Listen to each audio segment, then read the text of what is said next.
Hey basketball coaches, today I'm going to talk to you about how you can plan a perfect practice. Basically, what we're talking about is practice plans. Now, when you go to practice, it's not usually good to just wing it because at that point, you might freeze up, you might say, oh no, what should we do next? It's always good to have a plan, mainly because, of course, that way you don't freeze up and you know what you're going to be doing that day, but also it's good to have a plan because then you know what you want to work on. For example, if you have a very bad turnover game, then you can basically plan your practice around passing, around maybe possibly running different drills like a 3-man weave or maybe a 2-on-1 trap, things like that. And that way you would be able to basically train your players out of turning over the ball, which would be fantastic. But basically today we're going to be talking about what to basically include in your practices. The number one most important thing is shooting. Shooting is huge, and the reason is because every single team needs to be able to shoot 3-point shot. This is something that everyone needs to be able to do now, every single player, mainly because if those players want to then later go on to maybe the NCAA, or maybe up here in Canada, CIS, or possibly even the NBA, which would be basically every player's dream. Every single player needs to be able to shoot 3-point shots at a very high level, and that means that there needs to be a lot of shooting. And when I went to the Raptors coaches open house, even their head coach said that every single coach should be having at a minimum 80 to 95% of your practice including shooting. Now that doesn't just mean standing in front of the net shooting shots, but incorporate shots in your drills. So for example, you can do basically a change of pace drill where you can say, okay, we're going to lay out these pylons, and we'll lay these pylons out in a row, and you're going to dribble up to each pylon, do a quick crossover, quick step back, dribble up to that pylon, quick step back, crossover, and then dribble up. Now, at the end of this, we used to, way back when I was a kid, just say, okay, that was the end of the drill, run back to the beginning of the drill and do it again. But now we can have this set up where we can have our pylons set up at half, go up to the free throw line, do that change of pace drill, and then finish with a shot, finish with a layup. If you're older, finish with a dunk, but generally finish with a shot. Maybe even have it along the actual half-court line itself, and then do a couple of different pylons for crossovers up to the 3-point line, and finish with a shot, things like that. So now we can work on our ball handling skills, our change of pace, our foot speed, but also our shooting ability, because again, shooting is ridiculously important.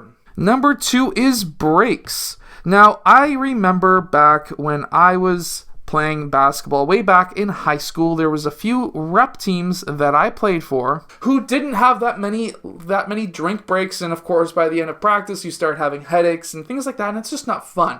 And then I heard from other players from other schools that their coach actually said that drinking water was a weakness and that they should be able to go through a whole 2-hour practice without drinking water, because then it can train their body to be able to not have to use as much water. Now, in my opinion, that's a terrible strategy. That's a horrible strategy. Those coaches should really be getting looked at by somebody, because you need water to live. What is it? 80, 90 something percent of your body is water anyways. You need water to live. And of course, drink breaks between each major drill, generally every 15, 20, 25 minutes, I would definitely be adding in a drink break. And number 3 is talking. Talking is huge. Talking before your practice, at the end of your practice with your players is huge. Being able to know what's going through their head at the time.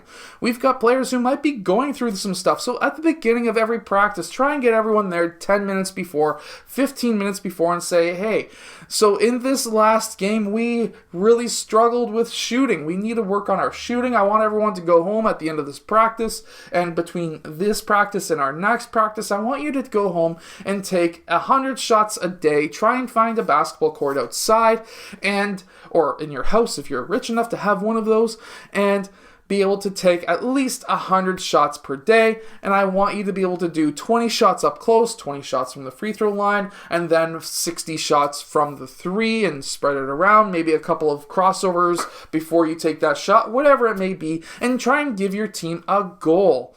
And that way you can at least talk to them and say, hey, this is what I'm expecting from you. But at the same time, do you have questions for me?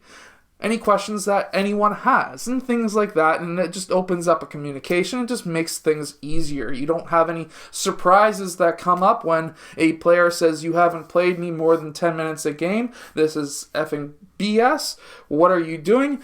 Then you don't have those kind of issues, because then they know what they're expecting of you and you know what you're expecting of them. And of course, it's a two-way streak. Now, on my website, you can actually purchase practice plans. I've got 15 high school practice plans right now that I'm selling for $10, but I do also give you an example of one of the practice plans. Now, really quickly, let's go over and let's see how this practice plan is, and you can actually structure your own practice plans like this.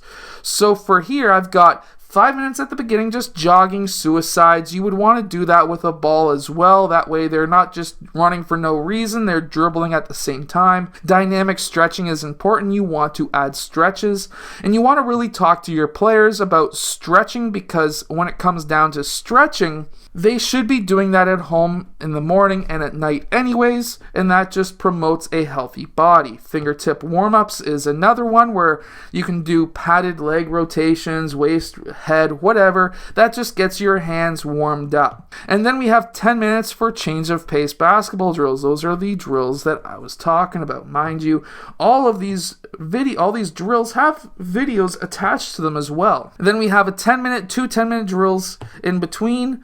And we have closeout passing with 2 lines. The first one's with 1 line, 20 minutes altogether. Then there's a water break, and we are including 2 free throws with each water break. And then we go down, and we just keep on going through different drills. We got another 20 minutes worth of drills, another water break. This one we have 30 minutes of drills, but that's the end of the actual practice.